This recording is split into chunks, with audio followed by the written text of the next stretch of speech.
Next, had the World War II era ships carrying hundreds of U.S. Marines or launching Harrier jump jets or even firing atomic projectiles.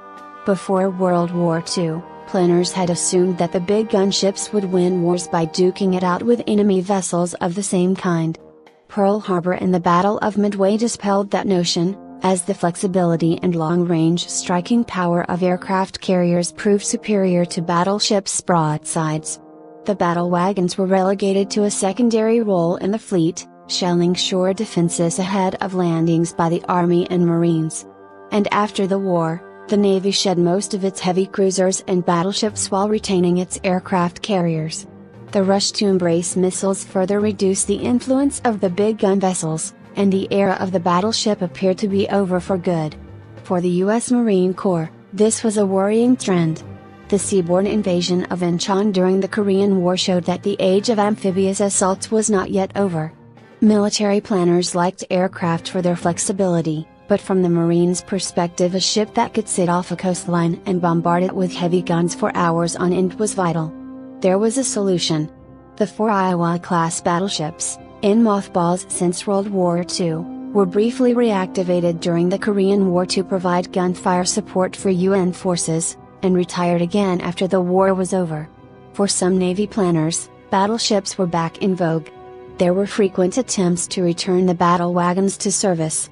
In 1958, the Navy proposed overhauling the Iowa-class ships by removing all of the 16-inch guns and replacing them with anti-aircraft and anti-submarine missiles.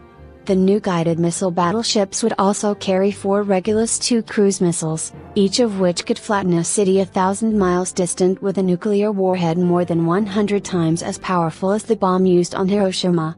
The result would have certainly been the most powerful battleship ever, but the concept was riddled with inefficiencies. Under the proposal, 2,000 sailors would have had to sail into hostile waters in an expensive, 900-foot vessel to attack just 4 targets with nuclear weapons.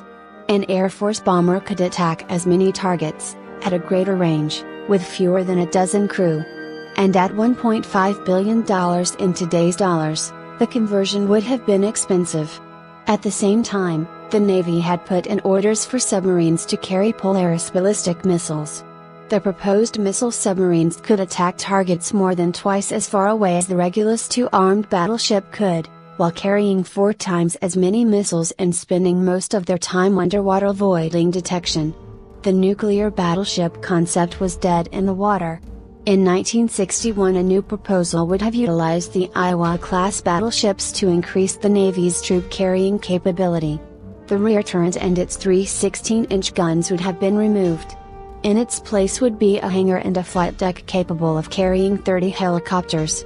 The ship would also haul 14 landing craft to bring tanks and vehicles ashore. Accommodations for 1,800 Marines would be added. The cost of the Vietnam War put a temporary hold on talk of reviving the Iowas in some new form.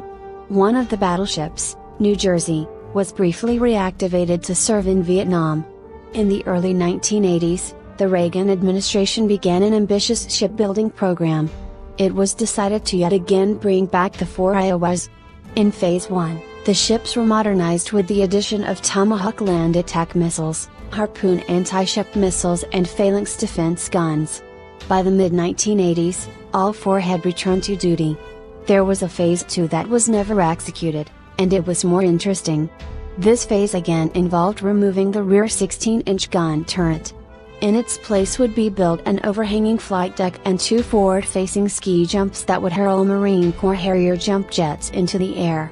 The ship would carry up to 20 Harriers, as well as a hangar and an aircraft elevator. And that's not all.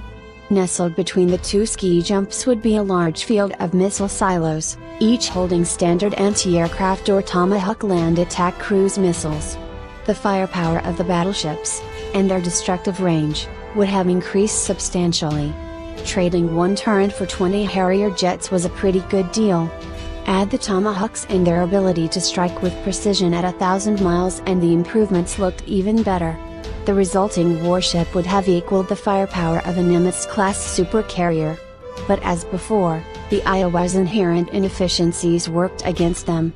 With a crew of nearly 2,000 each, The ship's high personnel costs made them prohibitively expensive to run in an all-volunteer navy. Harrier jets could already be carried by the Tarawa-class landing ships, and missile silos were proliferating across the fleet.